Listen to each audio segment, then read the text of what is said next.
opportunistic and you're right here just really trying to grab And then on the, brevemente en español. 3 days ago, and that he supports Trump. So no, this is an opportunistic. I understand why people do it. They're desperate. No, you don't want to live their life. understand. That frankly endangers the lives of people that are on the journey, even the adults, but especially the children. Stop using it as a political power.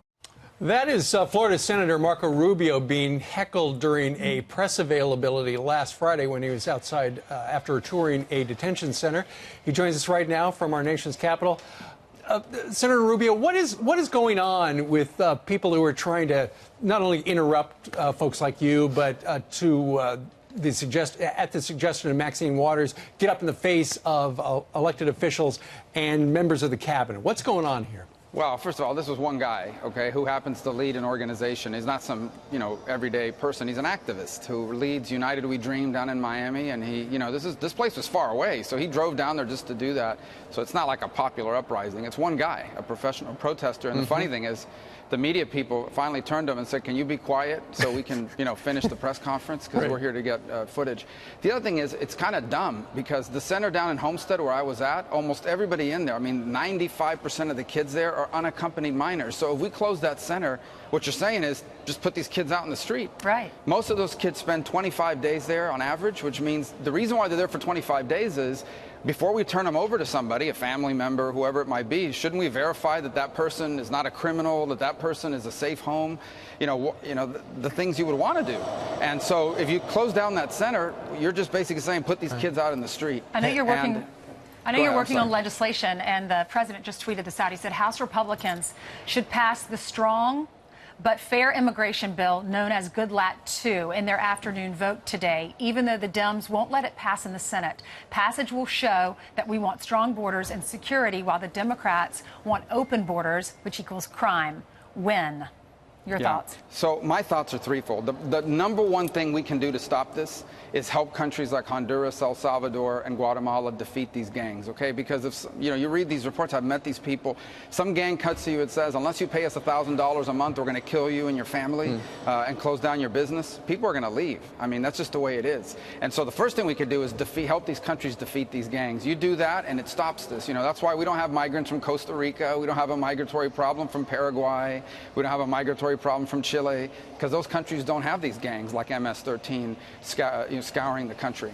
Number two is we have to send a message that we are a country where you no longer, just because you have a kid with you, are going to get to stay and be released, because that puts a premium on bringing children, but it actually turns children into a valuable commodity for traffickers to give to people, to kidnap and traffic in and so forth. And it encourages parents to bring children on a very dangerous journey. And the third thing is we have to have security. Irrespective of this border issue, we have to have security. We're a sovereign nation.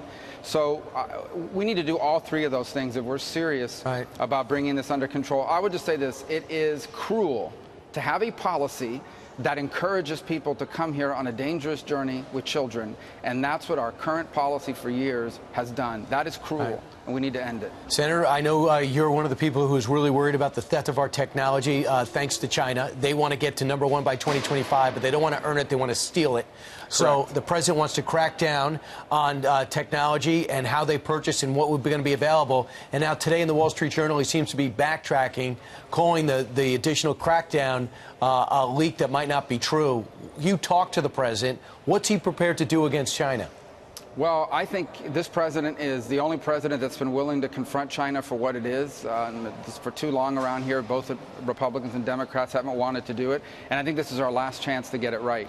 We have to have a proper balance with them. What they are trying to do is they are trying to have a high-tech world that they dominate. And the way they're going to get there is by stealing our stuff, or basically by buying up these small American companies in key sectors. We can't allow that to continue. We've got to confront that now. If we don't do it now, it's going to be too late in 5 years. And then we're all going to live in a world in which the Chinese dominate the technology that we need to defend ourselves and to fuel an economy. We cannot let that happen. So I hope the Wall Street Journal report is not true and the president comes out with those regulations. I already filed a bill that does what the president's going to do by regulation. And that's what we need to do, and I really hope he's not backing down. I hope he does it. And I hear Democrats are behind you. Senator Schumer has spoken out in favor of this, in general, the crackdown. Could you actually get Democrats on the same page as you? Yeah, that's one of the interesting things about this issue. With all the fighting going on in America, the one thing I think has bipartisan support is the fact that we have to confront China. You know who our biggest opponents are?